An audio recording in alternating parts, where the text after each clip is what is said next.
ஜெய் சாயிராம். மற்றவர்களுக்கு நல்லது செய்ய விரும்பும் பொழுது நல்ல விஷயங்கள், நல்ல நிகழ்வுகள் தானாகவே நம்மிடம் திரும்பி வரும். இதுதான் இயற்கையின் விதி. ஜெய் சாயிராம். ஜெய் ஜெய் சாயிராம். நம்ம சாயன்பர்கள் எல்லாரும் எப்படி இருக்கீங்க? எல்லாரும் நல்லா இருப்போம். ஓம் சாயிராம். என் அன்பு குழந்தையே, உன் வாழ்வில் இப்பொழுது என்ன நடந்து கொண்டிருக்கிறது?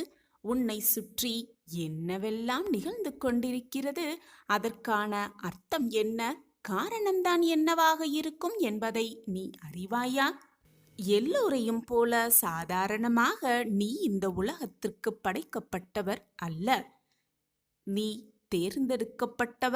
தேர்ந்தெடுக்கப்பட்டு மிகப்பெரிய ஒரு பொக்கிஷமாகவே படைக்கப்பட்டிருக்கிறாய். எல்லாமே முடிந்துவிட்டது என்று நீ நினைப்பது மிக மிக தவறு. எல்லாமே முடிந்துவிட்டது என்று நீ நினைக்கும் தருவாயில்தான் உன் வாழ்வில் ஆரம்ப புள்ளி ஆரம்பமாகிறது. இதுதான் உன் வாழ்வின் ரகசியம். உன்னை சுற்றி இருப்பவர்களெல்லாம் நீ எங்கே சாதிக்கப் போகிறாய், எங்கு நீ உயரப்போகிறாய், எப்படித்தான் நீ வாழப்போகிறாய் என்று பல பேர் பலவிதமாக உன்னை பற்றி தூற்றிக்கொண்டுதான் இருக்கிறார்கள். உன் மனம் காயப்படும்படி பேசிக்கொண்டுதான் இருக்கிறார்கள். அதை கேட்டுவிட்டு என்னவோ உன் மனமும் தானாகவே நாம் முன்னேற மாட்டோம், அவ்வளவுதான், நம் வாழ்வு முடிந்துவிட்டது, எல்லாமே முடிந்துவிட்டது என்று நீயே தவறாக ஒரு முடிவுக்கு வந்தும் விட்டாய். மற்றவர்கள் சொல்வது கிடக்கட்டும், நீயே கூட சில நேரங்களில் உன்னையே தாழ்வாகத்தான் நினைத்து கொண்டிருக்கிறாய். இதுவெல்லாம் நம்மால் முடியாது, இதுவெல்லாம் செய்தால் நம்மால் முன்னேற முடியாது, இதுவெல்லாம் நம் வாழ்வில் நடக்கவே நடக்காது என்று நீயே ஒரு தவறான எண்ணத்திற்குள் மூழ்கி கொண்டிருக்கிறாய். யார் என்ன வேணாலும் பேசிக்கொள்ளட்டும், ஏன் நீ கூட உன்னை இழிவாக பார்த்து கொள்ளவே வேண்டாம். பார்த்து கொண்டாலானும் உன் வாழ்வில் நடக்க வேண்டியதை நடத்தி வைத்து, உன் வாழ்விற்கு தேவையானதை உன்னிடம் இருந்து, தேவையில்லாததை உன்னிடம் இருந்து விலக்கி வைத்து, உனக்கு எதை கொடுக்க வேண்டுமோ அதை கொடுத்து, உன்னிடம் இருந்து உனக்கு தேவையில்லாததை பறிக்க வேண்டிய நேரத்தில் சரியாக பறித்து, உனக்கு ஆக வேண்டியதை, நல்ல வாழ்வு கொடுக்க வேண்டியதை கொடுத்து, எதுவெல்லாம் நடக்க வேண்டுமோ அது சரியான நேரத்தில் சரியான காரணத்தோடு நடந்து கொண்டுதான் இருக்கிறது. இது உன் மனதிற்கும் நன்றாகவே தெரியும். இந்த பிறவி எதற்காக நாம் பிறப்பெடுத்திருக்கிறோம், எதற்காக இவ்வளவு வேதனை அனுபவித்துக் கொண்டிருக்கிறோம், எதற்காக இந்த வாழ்வை வாழ்ந்து கொண்டிருக்கிறோம் என்பது கூட உனக்கு புரியாது, உனக்கு புரியவும் புரியாது. ஆனால் எதற்காக நீ வந்திருக்கிறாய், எதற்காக வாழ்ந்து கொண்டிருக்கிறாய், எதற்காக பிறப்பெடுத்திருக்கிறாய் என்பதை உன்னை பயன்படுத்துவோர், நீ எதற்காக பயன்பட்டு கொண்டிருக்கிறாயோ அவர்களுக்கு புரியும், தெல்ல தெளிவாகவே தெரியும். உனக்கு வேண்டுமானால் இப்பொழுது புரியாமல் இருக்கலாம், ஆனால் புரிய வேண்டிய நேரத்தில், புரிய வேண்டிய சமயத்தில் எல்லாமே உனக்கு சாதகமாக நிகழும்படியே உன் மனது ஏற்றுக்கொள்ளும். எல்லாமே உனக்கு சாதகமாகவே நிகழும். இது நாள் வரை நிகழ்ந்ததே இல்லை. நான் ஒவ்வொரு இரவும் நம்பிக்கையோடு தான் உறங்க செல்கிறேன். நாளை எனக்கான நாளாக இருக்கும் என்ற நம்பிக்கையோடு தான் நான் உறங்குகிறேன். காலை கண் விழிக்கும் பொழுதும் நம்பிக்கையோடு தான் கண் விழிக்கிறேன். ஆனால் நாட்கள் தான் நகருகிறதே தவிர என் வாழ்க்கையில் எந்த ஒரு திருப்பமும் ஏற்றமும் இதுவரை நிகழவே இல்லையே என்றுதானே கூறுகிறாய்? சாயிநாதரே, அனைவரும் நிம்மதியாக உறங்கிக் கொண்டிருக்கும் இந்த நேரத்திலும் கூட நான் மட்டும் கண்ணீர் வடித்து கொண்டிருக்கிறேனே, எனக்கு மட்டும் ஏன் இந்த வேதனை? தனிமையாக இருப்பது என்னை மேலும் வேதனை அடைய செய்கிறது என்றுதானே யோசித்து கொண்டிருக்கிறாய்? என் பிள்ளையே, இது நாள் வரை நம்பிக்கையோடு தானே இருந்தேன் என்று கூறுகிறாய். அப்படியென்றால் இன்று அதைவிட ரெட்டிப்பு நம்பிக்கையோடு ரெட்டிப்பு மகிழ்ச்சியோடு இதை முழுவதுமாக கேட்டுவிட்டு நிம்மதியாக இன்று இரவை கடந்து வா. நாளை நீ எதிர்பார்த்த அந்த இடத்திலிருந்து ஒரு நல்ல நிகழ்வு, ஒரு நல்ல மாற்றம், ஒரு நல்ல செய்தி, உன் மனம் குளிரும் ஒரு மங்கள செய்தி உன் செவிகளில் வந்து எட்டும். நாளை நீ கண் விழிக்கும் பொழுது சாயி சாயி என்று சொல்லிக் கொண்டுதான் விழிப்பாய். உனக்கான அந்த நல்ல செய்தி உன் காதுகளில் வந்து விழும். உடனே ஓடோடி வந்து நான் எங்கு இருக்கிறேன் என்பதை கண்டுபிடித்து என்னிடம் வந்து நன்றி சொல்வாய். உன் கண்களில் ஆனந்த கண்ணீர் வரும். அப்பொழுதும் அந்த கண்ணீரை துடைக்க நான் உன் அருகிலேயே இருப்பேன் என்பதை மறந்தே விடாதே. நம்பிக்கை வெற்றியோடு வரும். ஆனால் வெற்றி நம்பிக்கை உள்ளோரிடம் மட்டுமே வரும். அந்த வெற்றி உன்னிடம் கண்டிப்பாக வரும். ஏனென்றால் உன்னிடம் நம்பிக்கை நிறையவே இருக்கிறது. நீ என்னுடைய பொக்கிஷம். உன்னிடம் நம்பிக்கை மிக அதிகமாக இருக்கிறது என்பது எனக்கு நன்றாகவே தெரியும். எதற்குமே கலங்காதே. எது வந்தாலும் நம்பிக்கையை மட்டும் இழந்து விடாதே. இருளான வாழ்க்கை என்று கவலை கொள்ளாதே. என் வாழ்க்கையில் மட்டும் எப்பொழுதுமே இருள் மட்டுமே சூழ்ந்து இருக்கிறதே என்று வேதனைப்படாதே. கனவுகள் முளைப்பது அந்த இருளில்தான். இருள் மறைந்தால்தான் வெளிச்சம் பிறக்கும். இதுதான் வாழ்க்கையின் நியதி. உன்னுடைய இருளும் மலையப் போகிறது.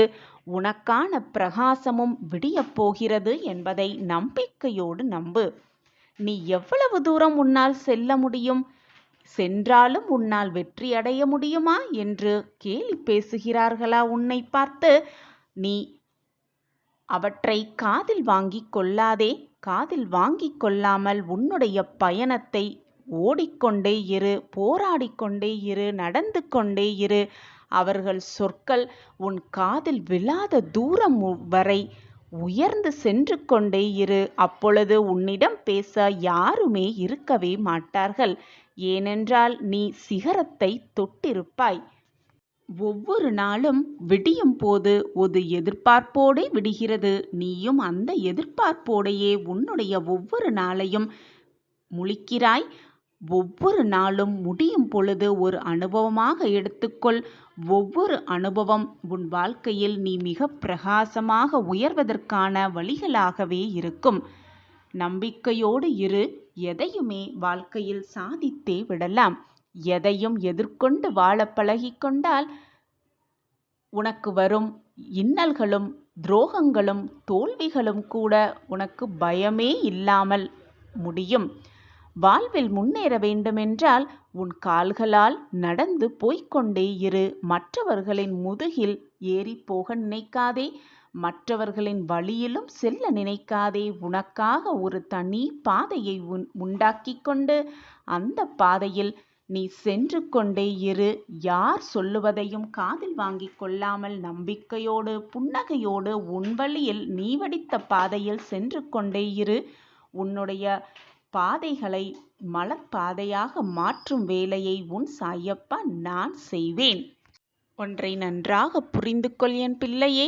நீ விரும்பியதை, எதை நீ அதிகமாக விரும்புகிறாயோ அதை மற்றவர்களுக்கு கொடு. இதன் பொருள் என்னவென்று தெரியுமா?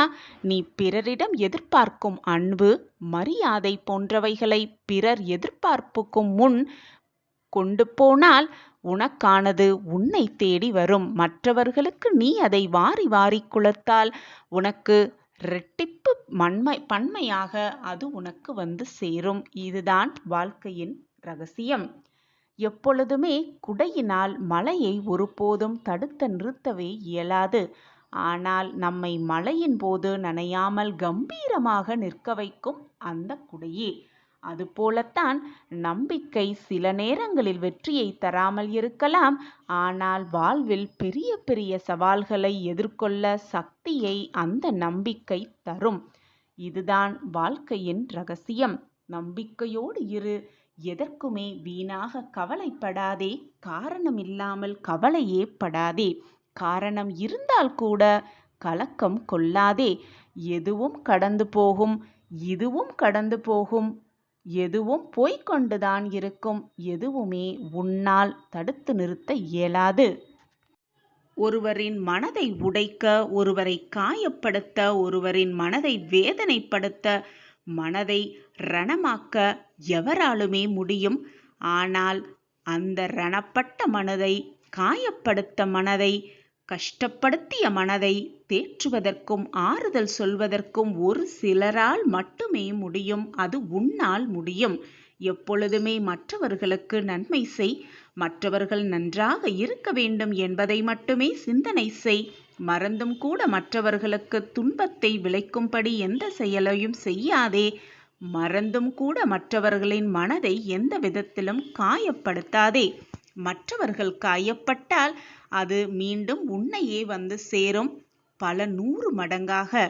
எனவே மற்றவர்களுக்கு எப்பொழுதுமே நன்மை செய். நன்மையை மட்டுமே சிந்தனை செய்.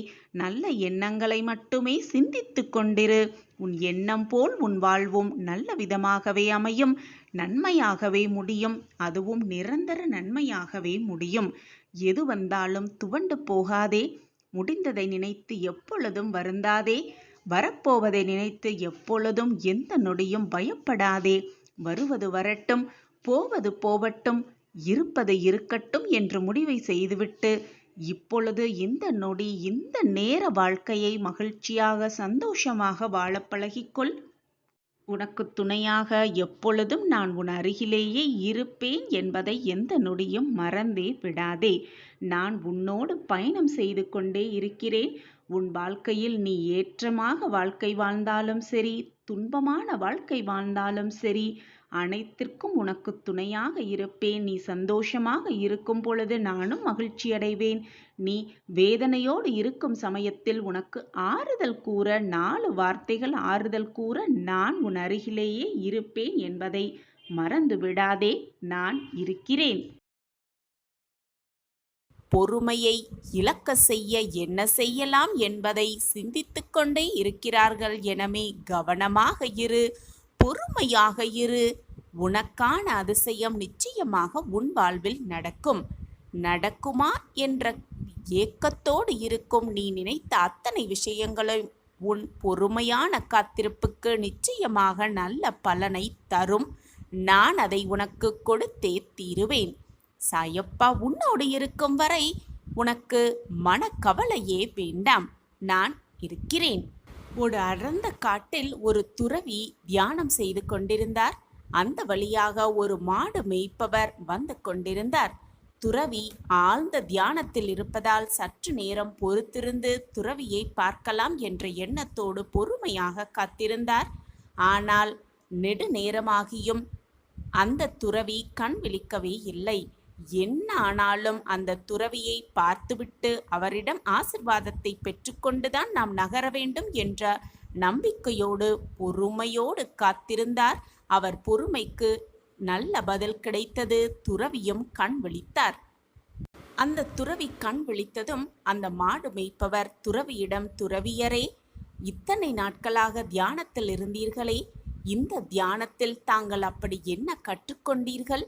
எனக்கும் கூறுங்கள். உங்களுடைய ஆசிர்வாதத்தோடு நானும் அதை கேட்டுக்கொள்கிறேன் என்று பணிவன்போடு அந்த துறவியை பார்த்து கேட்டார் அந்த மாடு மேய்ப்பவர். இந்த கேள்வி அனைத்தையுமே கேட்டுவிட்டு அவரை நன்றாக உற்று கவனித்தார் அந்த துறவி. ஆனால் அமைதியாகவே இருந்தார். உடனே அந்த மாடு மேய்ப்பவர் மீண்டும் அந்த துறவியிடம், துறவியாரே, நான் உங்களை தான் கேட்கிறேன். இவ்வளவு காலமாக தியானத்தில் இருந்தீர்களே, அந்த தியானத்தில் தாங்கள் கற்றுக்கொண்டது என்ன? அதை என்னிடம் சற்று கூறினால் நானும் உங்களுடைய ஆசிர்வாதத்தோடு அதை தெரிந்து கொள்வேனே என்று மீண்டும் பணிவன்போடு கேட்டார் அந்த மாடு மேய்ப்பவர். மீண்டும் அந்த துறவி மௌனமாகவே பதிலாகவே கொடுத்தார். மீண்டும் சிறிது நேரத்திற்கு பிறகு மீண்டும் பணிவன்போடு, துறவியரே, இந்த தியானத்தில் தாங்கள் கற்றுக்கொண்டது என்ன? உங்களுடைய ஆசிர்வாதத்தை எனக்கு தருவீர்களா என்று கேட்டார் அந்த மாடு மேய்ப்பவர். மீண்டும் அதே மௌனத்தை பதிலாக கொடுத்தார் அந்த துறவி. இப்பொழுது மாடு மேய்ப்பவர்களுக்கு கோபம் வந்துவிட்டது. உடனே துறவியை பார்த்து, துறவியே, நான் உங்களிடம் கேட்டுக்கொண்டே இருக்கிறேன். உங்களுக்கு காதில் விழவே இல்லையா? தங்களுக்கு காது என்ன செவிடா? ஏன் இப்படி கேள்வி கேட்டும் பதில் கூறாமல் இருக்கிறீர்களே என்று சற்று கோபமாக கேட்டார் அந்த மாடு மேய்ப்பவர். இப்பொழுது இந்த நொடி தன்னிடம் கோபமாக பேசிய அந்த மாடு மேய்ப்பவரிடம் பேசத் துவங்கினார் அந்த துறவி. இப்படித்தான் பல பேர் வாழ்க்கையில் முதலில் பொறுமையாக இருக்கிறார்கள். ஆனால் மிக சீக்கிரத்திலேயே தங்களுடைய பொறுமையை இழந்து கோபப்படுகிறார்கள். அதைதான் நீயும் செய்திருக்கிறாய். ஆனால் நான் எப்பொழுதும் பொறுமை இழக்கவே மாட்டேன். யார் என்னை என்ன சொன்னாலும் என்ன கூறினாலும் நான் பொறுமை இழக்கவே மாட்டேன். வார்த்தைகளில்தான் இருக்கிறது அனைத்துமே. நீ அமைதியாக கேட்கும் பொழுதும் நான் பொறுமையாக இருந்தேன். நீ கோபமாக கேட்கும் பொழுதும் நான் பொறுமையாக இருந்தேன். இதுதான் நீயும் கடைபிடிக்க வேண்டும். போ, உன் வாழ்க்கையில் நான் தியானத்தில் கற்றுக்கொண்டது இதுதான். எப்பொழுதும் பொறுமையை கடைபிடிக்க வேண்டும். என்ன சூழ்நிலை வந்தாலும் பொறுமையை மட்டுமே கடைபிடிக்க வேண்டும் என்பதை தான் நான் கற்றுக்கொண்டேன். அதை தான் நான் உனக்கும் சொல்கிறேன். எப்பொழுதும் எது நடந்தாலும் என்னதான் நிகழ்ந்தாலும் பொறுமையை மட்டும் இழந்து விடாதே. பொறுமையாக இரு. உனக்கான வெற்றி நிச்சயமாக அதிசயமாகவே உன்னிடம் வந்து சேரும் என்று கூறினாராம் அந்த துறவி. பொறுமையாக இருப்பவர்களிடத்தில் எந்த விதத்திலும் எந்த பாதிப்பும் ஏற்படாது. எனவே நீயும் பொறுமையை கடைப்பிடி. உன் வாழ்க்கை சிறப்பானதாகவே இருக்கும். அதிசயம் நிறைந்ததாகவே இருக்கும். இதை உனக்கு உணர்த்துவதற்காகவே நான் கற்றுக்கொண்ட பாடத்தை உனக்கு செயல் மூலமாக உணர்த்துவதற்காகவே நீ 3 முறை கேள்வி கேட்டும் நான் அமைதியாக இருந்தேன். உன் பொறுமையை சோதித்து பார்த்தேன். ஆனால் என்னை மன்னித்து விடு என்று கூறினாராம் அந்த துறவி.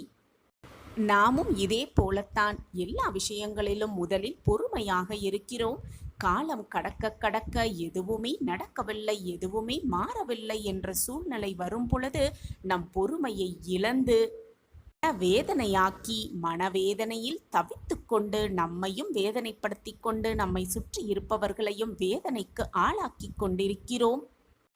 எப்பொழுதுமே எது நடந்தாலும் என்ன நிகழவில்லை என்றாலும் நடக்கவே இல்லை என்றாலும் பொறுமையை மட்டும் இழந்து விடாமல் நமக்கானது நிச்சயமாக நம்மிடம் வந்து சேரும். நமக்கு என்று எழுதப்பட்டது நம்மிடம் வந்து சேரும் வரை பொறுமையாக காத்திருப்பதை தவிர நமக்கு வேறு வழியே அல்ல என்பதை முதலில் தெளிவாக புரிந்து கொள்ள வேண்டும். நாம் பொறுமை இழந்து கோவப்படுவதாலோ வேதனைப்படுவதாலோ வருத்தப்படுவதாலோ கண்ணை சிந்துவதாலோ எதுவுமே நிகழப்போவதில்லை. நம்மிடம் வந்து எதுவுமே சேரப்போவதும் அல்ல. நமக்கு என்று எழுதப்பட்டது நம்மிடம் வந்து சேரும் வரை நாம் பொறுமையை கடைப்பிடித்துதான் ஆக வேண்டும். அதுதான் வாழ்க்கையின் நியதியும் கூட.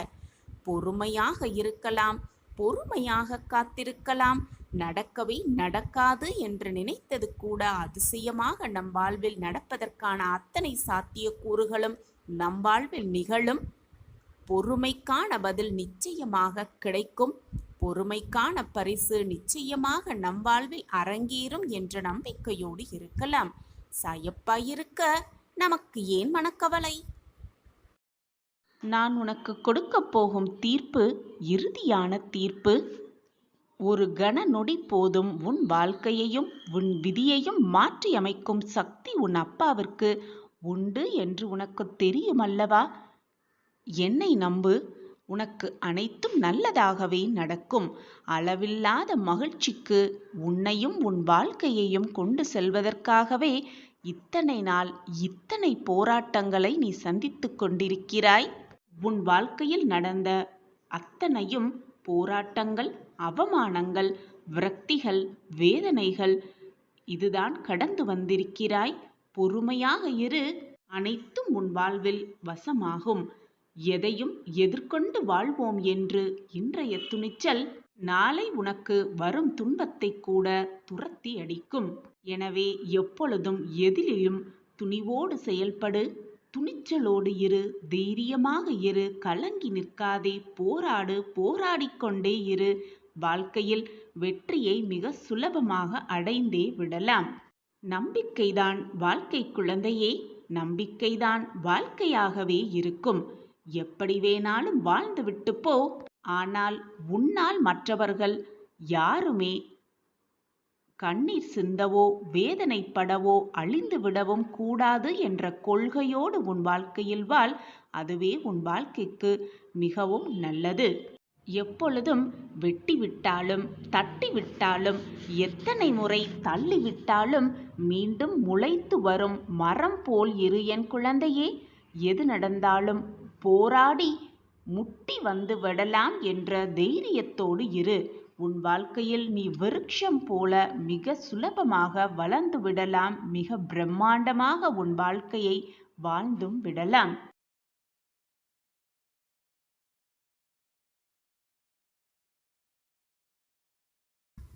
உன்னை சுற்றி இருக்கும் அந்த இறைவன் சர்வ வல்லமை பெற்ற இறைவனே.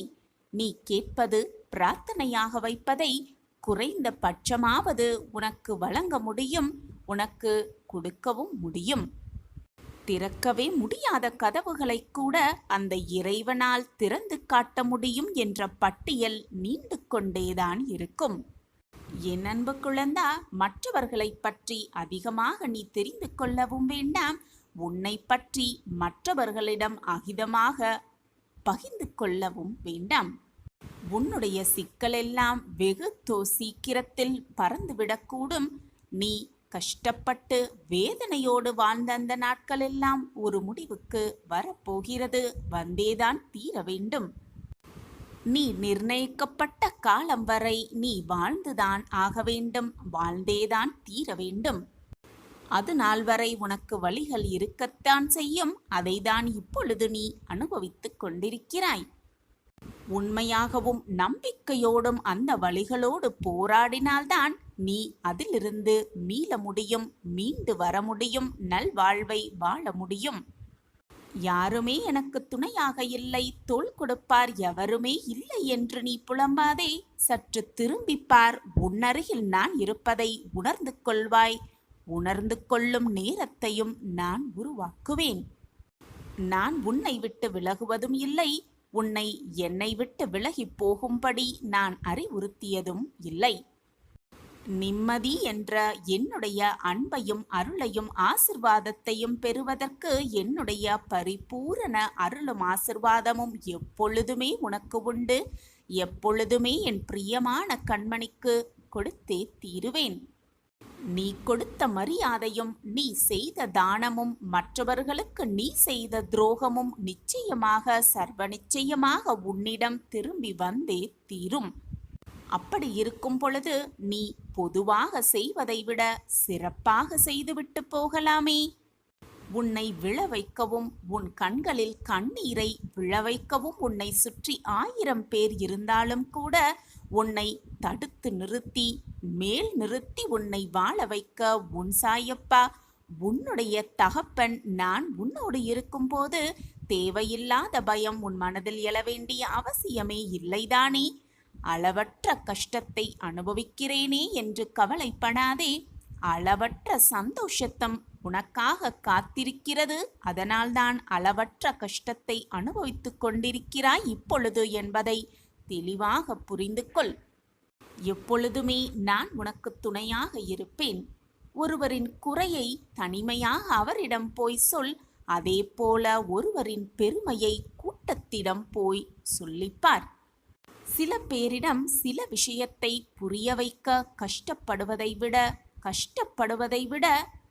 அவர்களை புரிய வைத்து கஷ்டப்படுவதை விட அவற்றை விட்டு சிரித்துவிட்டு விலகி செல்வதுதான் மிக மிக நல்லது.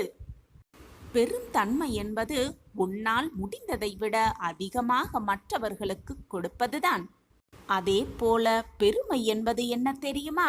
உனக்கு தேவையானதை விட குறைவாக எடுத்துக்கொள்வதுதான் பெருமையே அடங்கியிருக்கிறது.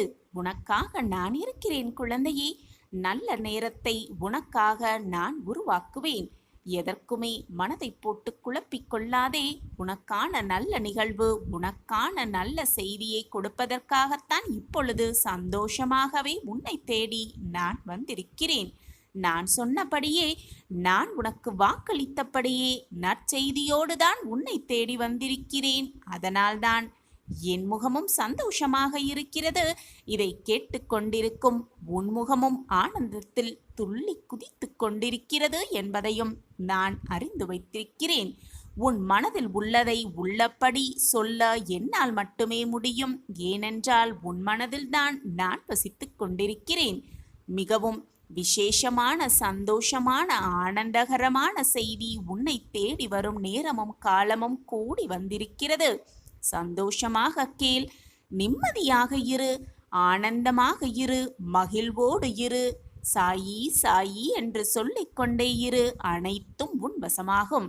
நான் இருக்கிறேன் குழந்தையே உன்னோடு. கெட்ட எண்ணம் உடையவர்கள் என்றும், சில பேர் உன்னை அன்பானவர் என்றும், சில பேர் உன்னை போல் ஒருவர் எவருமே இருக்க முடியாது என்றும் கூறிக்கொண்டுதான் இருப்பார்கள். யார் என்ன கூறினாலும் நீ உன்னுடைய உழைப்பில் நேர்மையாகவும் எப்பொழுதும் நம்பிக்கை மிகுந்தவனாகவும் இரு. உன் நம்பிக்கையே உன் வாழ்க்கையை காப்பாற்றும். நம்பிக்கைதான் வாழ்க்கை. என் அன்பு குழந்தையே, எல்லோர் வாழ்க்கைக்கும் அவசியம் தேவையான ஆற்றல் நம்பிக்கைதான். உயிரில்லாத உடலுக்கு மதிப்பு குறைவது போல நம்பிக்கையில்லாத மனிதனுக்கும் மதிப்பு குறையவே செய்யும். பலரது வாழ்க்கையை மாற்றும் வலிமை நம்பிக்கைக்கு மட்டுமே உண்டு. நம்பிக்கைதான் வாழ்க்கையே. வாழ்க்கை என்னும் ஆற்றை நம்பிக்கைக்கு மட்டுமே உண்டு. வாழ்க்கை என்னும் ஆற்றை நம்பிக்கை என்னும் நீச்சல் தெரிந்தவர்கள் மட்டுமே சுலபமாக கடக்கிறார்கள். மற்றவர்கள் கரையிலேயே வீழ்ந்து கிடக்கிறார்கள். இதுதான் நம்பிக்கையின் நியதி. என் அன்பு பிரியமே, கஷ்டத்தில் வரும் துன்பத்தை விட கஷ்டம் வந்துவிடுமோ என்ற பயத்தால் வரும் துன்பமே மிக அதிகம். பயப்படாமல் இரு. எது வந்தாலும் பார்த்து விடலாம் என்று தைரியமாக செயல்படு. நம்பிக்கையால் மட்டுமே இதை நினைக்க முடியும், செய்ய முடியும். நம்பிக்கையோடு இரு. நம்பிக்கைதான் வாழ்க்கையே. நம்பிக்கை எங்குமே இருக்கிறது. நமக்குள் இருக்கிறது, நம்மை சுற்றி இருப்பவர்களிடம் இருக்கிறது, புத்தகங்களில் இருக்கிறது, கடவுளிடம் இருக்கிறது, நம்மை சுற்றி நடக்கும் சிறு சிறு சம்பவங்களிலும் இருந்து கொண்டுதான் இருக்கிறது. ஒவ்வொன்றையும் கூர்ந்து கவனித்தால் நம்பிக்கையை பற்றி நாமே நிறைய விஷயங்களை கற்றுக்கொள்ளலாம் குழந்தையே. எந்த ஒரு விஷயம் செய்யும் பொழுதும் நம்பிக்கையாக நாம் இதை செய்தால் நிச்சயமாக வெற்றி அடைவோம் என்ற நம்பிக்கையோடு செய்தால் நிச்சயமாக வெற்றி பெற்றுவிடலாம். அதை விட்டுவிட்டு வெற்றி பெறுவோமா, இதை செய்ய நம்மால் முடியுமா என்று கேள்விக்குறியோடே செய்ய ஆரம்பித்தால் நிச்சயமாக ஏதாவது ஒரு தடங்கல், சோதனைகள் வரத்தான் செய்யும். வாகனத்திலோ, ரயிலிலோ, விமானத்திலோ பயணம் செய்யும் பொழுது இந்த பயணம் பாதுகாப்பானதாக இருக்கும் என்ற நம்பிக்கை இருந்தால்தான் மட்டுமே நம்மால் வேடிக்கை கூட அந்த பயணத்தில் பார்த்து கொள்ள முடியும். அப்படி இல்லை என்றால் பயத்தோடும் நடுக்கத்தோடும் தான் அந்த பயணம் முடியும். என் அன்பு பிரியமே, நீ எடுக்கும் எந்த ஒரு செயலையும் சிறப்பாக செய்ய முடியும் என்று முதலில் நீ நம்ப வேண்டும். உன் மீது முதலில் நம்பிக்கை வை. உன் சாயப்பா மீது நம்பிக்கை வை. அந்த செயலை நாம் சிறப்பாக செய்வோம். அதற்கு உறுதுணையாக அப்பா துணையாக இருப்பார் என்ற நம்பிக்கையை வை. உன் எண்ணம் போல், உன் நம்பிக்கை போல் எல்லாமே வெற்றிகரமாகவே முடியும். அதை விட்டுவிட்டு நம்மால் இந்த செயலை செய்ய முடியுமா என்று ஒரு கண நேரம் நீ யோசித்தாலே போதும், அனைத்தும் சரிந்தே விடும். என் அன்பு பிரியமே, சந்தேகம் இருக்கும் இடத்தில் சந்தோஷம் இருக்காது பிள்ளையே. நம்பிக்கை இருக்கும் இடத்தில் நன்மைகள் மட்டுமே இருக்கும். ஒருவர் தானே ஏற்படுத்தி கொள்ளலாம் நம்பிக்கையை. அப்படி இல்லாமல் மற்றவர்களின் நிர்பந்தத்தால் கூட நம்பிக்கை ஏற்படுத்தி கொள்ளலாம். உன்னுடைய உழைப்பு என்றுமே வீணாகாது குழந்தையே. வாழ்க்கையில் முன்னேற வேண்டுமானால் உன்னை பற்றிய மற்றவர்களின் மதிப்பீட்டுகளிலிருந்து உன்னை மேம்படுத்த உனக்கு என்ன தேவையோ அதை மட்டும் நீ எடுத்துக்கொண்டாலே போதும். மற்றதையெல்லாம் கவனத்தில் எடுத்துக்கொள்ளாதே. உனக்கு தேவையற்ற வீண் சொற்களை மறந்தும் கூட காதில் வாங்கி போட்டுக்கொள்ளாதே. உனக்கு தேவையில்லாத அந்த சொற்களையெல்லாம் உன் மனதில் தேக்கி வைத்துக்கொண்டு உன்னுடைய வாழ்க்கையின் வளர்ச்சிக்கு நீயே தடைக்கல்லாக மாறிவிடாதே என் பிரியமே.